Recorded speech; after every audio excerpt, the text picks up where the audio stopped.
नमस्कार, स्वागत है आपका और आप देख रहे हैं अपना यूट्यूब चैनल रीमेक इट बात। आज बात करेंगे अवकाश नियम पे और हम बात करेंगे यहाँ आकस्मिक अवकाश और विशेष अवकाश के संबंध में। आकस्मिक अवकाश, अगर दो आकस्मिक अवकाश के बीच में रविवार पड़ता है तो क्या वो रविवार गिना जाएगा? इससे संबंधित बात करते हैं। अगर दो आकस्मिक अवकाश के बीच में कोई सार्वजनिक अवकाश पड़ता है तो क्या वो जो दो आकस्मिक अवकाश के बीच में सार्वजनिक अवकाश पड़ा है तो क्या सभी अवकाश को आकस्मिक अवकाश माना जाएगा? क्या विशेषावकाश रविवार के साथ लिया जा सकता है? क्या विशेषावकाश आकस्मिक अवकाश के साथ लिया जा सकता है या आकस्मिक अवकाश के बाद लिया जा सकता है? या कोई सार्वजनिक अवकाश है उसके बाद लिया जा सकता है? मान लीजिए कि छुट्टी हुई, कोई एक लंबी छुट्टी हुई 5-6 दिन की, तो क्या उस 6 दिन की कोई छुट्टी हुई, उस 6 दिन की छुट्टी के बाद क्या आप 2 दिन विशेष अवकाश ले सकते हैं? क्या आप आकस्मिक अवकाश ले सकते हैं? इस पर बहुत भ्रम है। सबसे ज्यादा भ्रम है कि अगर शनिवार को आकस्मिक अवकाश पे रहे और सोमवार मंगलवार को आकस्मिक अवकाश पे रहे तो क्या रविवार गिना जाएगा? क्या वो आकस्मिक अवकाश 4 दिनों का हो जाएगा या 3 दिनों का होगा? तो चलिए इस वीडियो के माध्यम से इसकी पड़ताल करते हैं और आपको नियम बताते हैं। क्या है बिहार की सेवा संहिता के नियम जो इसको स्पष्ट करते हैं। तो चलिए वीडियो को शुरू करते हैं। वीडियो को शुरू करने से पहले आपसे आग्रह करेंगे, पहली बार चैनल पे हैं तो चैनल को सब्सक्राइब कीजिए, कंटेंट पसंद आता है तो लाइक शेयर जरूर करेंगे। यदि आपका अवकाश से संबंधित कोई विशेष आपको क्वेरीज है, कुछ जानना है तो कमेंट बॉक्स में कमेंट जरूर कीजिएगा। चलिए नियम को जानते हैं। आपके सामने स्क्रीन पर खुला हुआ है बिहार सेवा संहिता का भाग 2 का प्रशिष्ट 13। जी हाँ, इसको पढ़ा जाता है बिहार सेवा संहिता भाग 2 का प्रशिष्ट 13। इसमें आकस्मिक अवकाश, विशेष अवकाश और अन्य कुछ अवकाशों से संबंधित नियम और उसका स्पष्टीकरण यहाँ है। पेज नंबर 63 पे ये मिलेगा। चलिए हम जानते हैं पहले विशेष अवकाश के संबंध में क्या नियम है। क्या आप रविवार के बाद ले सकते हैं? क्या आप विशेष अवकाश आकस्मिक अवकाश के साथ ले सकते हैं? विशेष अवकाश के बाद 2 आकस्मिक अवकाश क्या ले सकते हैं? 4 आकस्मिक अवकाश ले सकते हैं? इससे संबंधित हम आपको नियम स्पष्ट बताते हैं कि क्या कर सकते हैं और क्या नहीं कर सकते हैं। चलिए इसको हम जरा आपको स्पष्ट करते हैं।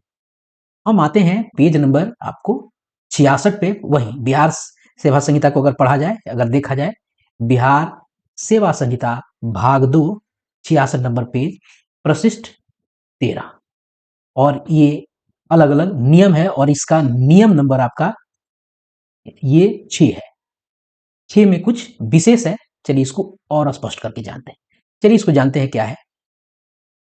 ऊपर आपको मोटे मोटे आपको शब्दों में लिखा है, विषय क्या है कि नियमित महिला कर्मचारियों को प्रत्येक माह में 2 दिनों का विशेष आकस्मिक अवकाश। जी हाँ, ये विशेषावकाश है। कुछ लोग प्राकृतिक अवकाश लिखते हैं, बिल्कुल प्राकृतिक अवकाश नहीं लिखा जा सकता उसको, वो एक विशेषावकाश है स्वीकृत करने के संबंध में। अब चलिए इसको जानते हैं, एलोबरेट करते हैं इसको। निदेशानुसार मुझे कहना है कि सरकारी कर्मचारियों के विभिन्न सेवा संघों की मांग एवं उनसे हुए समझौते को दृष्टिगत रखते हुए राज्य सरकार ने यह निर्णय लिया है कि राज्य के सभी नियमित महिला सरकारी कर्मचारियों को प्रत्येक माह में 2 दिनों का विशेष आकस्मिक अवकाश की सुविधा दी जाए। तो जितने भी सरकारी विभाग हैं उसमें नियमित अगर महिला कर्मचारी कार्यरत हैं तो उनको प्रत्येक माह में 2 विशेष आकस्मिक अवकाश मिलेंगे। और ये जो विशेष आकस्मिक अवकाश है ये कोई आपको मेडिकल अवकाश जिससे जोड़कर इसे देखा जाता है वो नहीं है।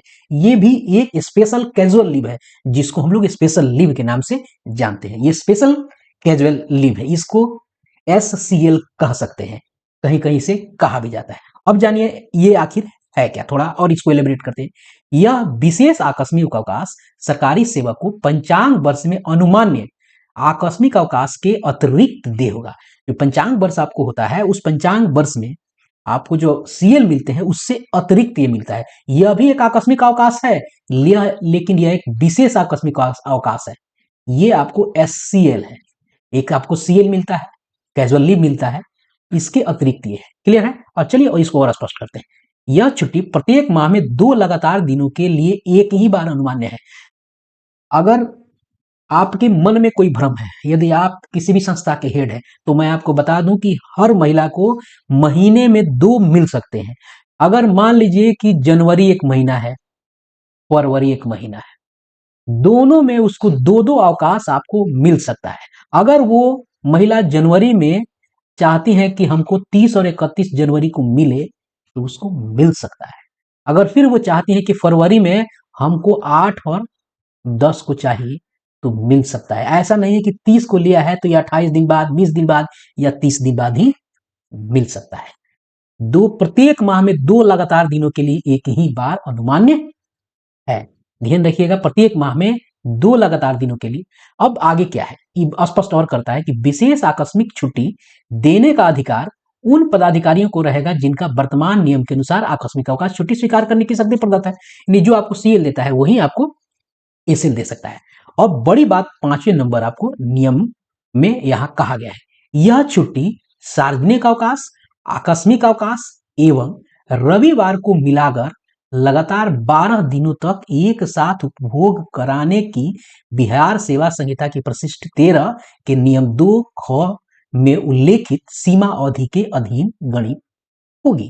कहने का मतलब यहां यह है कि आप यह जो एससीएल है ये आप सीएल के साथ ले सकते हैं, इसी संडे वाले अवकाश के साथ इसे ले सकते हैं। कोई अगर छुट्टी है, सार्वजनिक अवकाश है, उसके साथ आप इसे ले सकते हैं। कोई पब्लिक हॉलीडेज है उसके साथ ले सकते हैं, लेकिन ध्यान रहे कि वह 12 दिनों से अधिक नहीं होनी चाहिए। मान लीजिए कि कोई एक छुट्टी आप सार्वजनिक अवकाश से, मान लीजिए दिवाली और छठ की छुट्टी हमको मिली आपको 8 दिन की, और आप चाहते हैं कि हमको यहाँ 2 दिन यहाँ विशेष अवकाश हम इसके बाद ले लें, तो जी हाँ, आप ले सकते हैं, यहाँ ले सकते हैं। मान लीजिए कि कोई 6 दिन का कोई सार्वजनिक अवकाश है, तो आप इससे पहले 2 दिन सीएल भी ले सकते हैं और यहाँ आगे 2 दिन आप एससीएल यानी विशेष अवकाश भी ले सकते हैं। ध्यान रखिएगा ये सबकी गणना 10 ही हुई, ये आपको 8 भी हो सकता था, ले देके 12 हुई, यानी 12 से अधिक ये नहीं होनी चाहिए।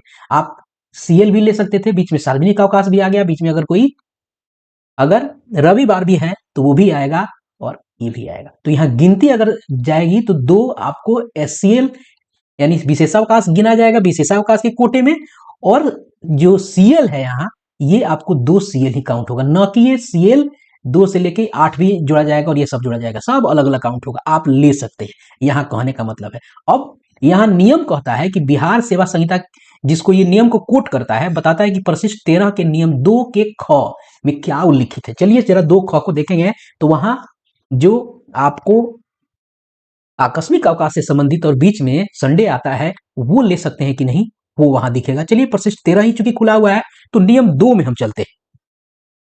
अब चूंकि यहाँ नियम 2 में हम चल के देखते हैं कि क्या है स्थिति, और ये राज्य सरकार के नियम के निर्णय नंबर 4 में हम वो था। अब हम चलते हैं, ये है 2 नियम 2। अब परिशिष्ट पहले पढ़ लेते हैं, परिशिष्ट में अपने मन से तो नहीं कर रहा हूं, ये 13 परिशिष्ट है, परिशिष्ट का 1 नंबर नियम। अब वो कह रहा है कि नियम नंबर 2। अब चलिए नियम नंबर यहाँ 2 है, और 2 में क्या बोला है वो ख। अब जरा इस 2 के ख को पढ़ते हैं। अब देखिए, रविवार या स्थानीय अवकाश सहित कोई और जो वहां का लोकल अगर कोई छुट्टी है, चाहे रविवार है अवकाश, यानी मान पढ़ते हैं इसको, रविवार अवकाश आकस्मिक अवकाश के आदि यानी में शुरू में और अंत में जोड़े जा सकते हैं। जी हाँ, आप संडे के बाद आप 2 दिन ले सकते हैं सीएल, ठीक है, तो यहां संडे नहीं गिनाएगा। अगर आप फ्राइडे और सैटरडे को सीएल चाहते हैं उसके बाद संडे पड़ता है तो ये 2 ही गिना जाएगा। अगर मान लीजिए कि आप किसी दिन थर्सडे को और फ्राइडे को छुट्टी 2 दिन सीएल आप लेते हैं और सैटरडे आपका लीव है, छुट्टी है, फिर संडे भी छुट्टी है, तो गिनती आपकी यही होगी, न कि यह होगी।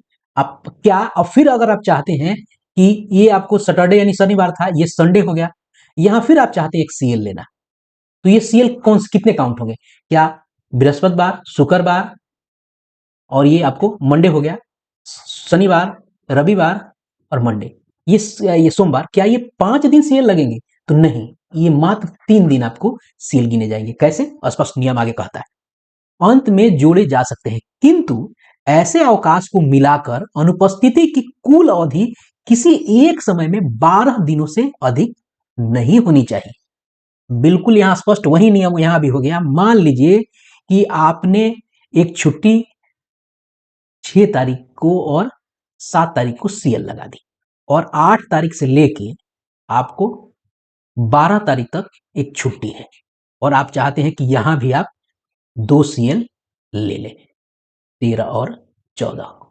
तो ध्यान रखिएगा 2 दिन यह हुआ और 8, 9, 10, 11 और दिन गिनी, 1 दिन, 2 दिन, 3 दिन, 3 दिन, 4 दिन, 5 दिन, 6 दिन, उसके बाद ये 12, 7 दिन, 8 दिन, 9 दिन। यहाँ कहा जा रहा है ये 9 दिन ही पूरा बन रहा है, तो 2 आपने सीएल इस छुट्टी 8 और 12 के पहले 2 सीएल लिए हैं और 8 और 12 के बाद 2 सीएल लिए हैं, तो ये सीएल की संख्या आपको 4 ही गिनी जाएंगी।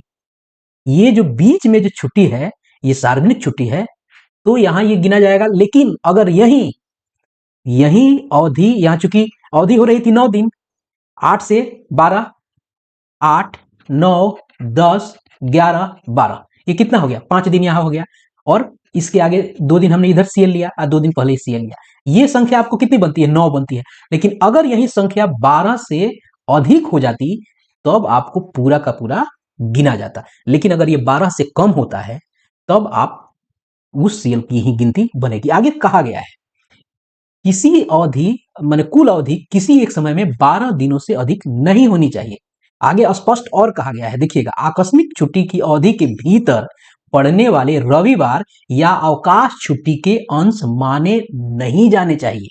कह क्या रहा है कि आकस्मिक अवकाश छुट्टी के भीतर, मान लीजिए कि हमने आपको सैटरडे को, यानी हम इसको शनिवार को हमने एक सीएल लिया और एक सीएल ले लिया सोमवार को, तो इसके बीच में तो रविवार पड़ रहा है, तो यही कह रहा है कि आकस्मिक अवकाश अवधि के भीतर, इसके भीतर ही है ये, पढ़ने वाले रविवार अगर चाहे कोई नॉर्मल अवकाश छुट्टी के अंश नहीं माने जाएंगे, यानी छुट्टी के अंश नहीं माना जाएगा, छुट्टी का अंश नहीं माना जाएगा, यानी उसको गिना नहीं जाएगा। ठीक है, चूंकि अवकाश में ही वो गिना जाता है, तो यहाँ यह स्पष्ट हो गया है कि आप अगर रविवार कोई है बीच में तो वो गिना नहीं जाएगा, छुट्टी का अंश नहीं माना, छुट्टी से अलग माना जाता है। ठीक है, तो आपकी दो ही, इससे स्पष्ट हो गया कि आप सीएल, एसएल, पब्लिक हॉलीडेज ले सकते हैं, 12 दिन से अधिक नहीं होनी चाहिए। क्लियर है, गिना कैसे जाएगा वो स्पष्ट कर दिया। 2 चाहे 3 चाहे 5 सीएल के बीच में अगर रविवार से पड़ता है, चाहे सार्वजनिक अवकाश पड़ता है, तो सार्वजनिक अवकाश अलग स्थिति में गिना जाएगा, वो आपको सीएल में नहीं गिना जाएगा। स्पष्ट इसने कह दिया कि आकस्मिक अवकाश छुट्टी के भीतर पड़ने वाले रविवार या अवकाश छुट्टी के अंश माने नहीं जाने चाहिए। तो ये था अवकाश से संबंधित जानकारी जिसे आप तक पहुंचाएगी। तो इस वीडियो में इतना ही, मिलते हैं जल्दी ही नए कंटेंट और नई इन्फॉर्मेशन के साथ, तब तक ख्याल रखें, जय हिंद।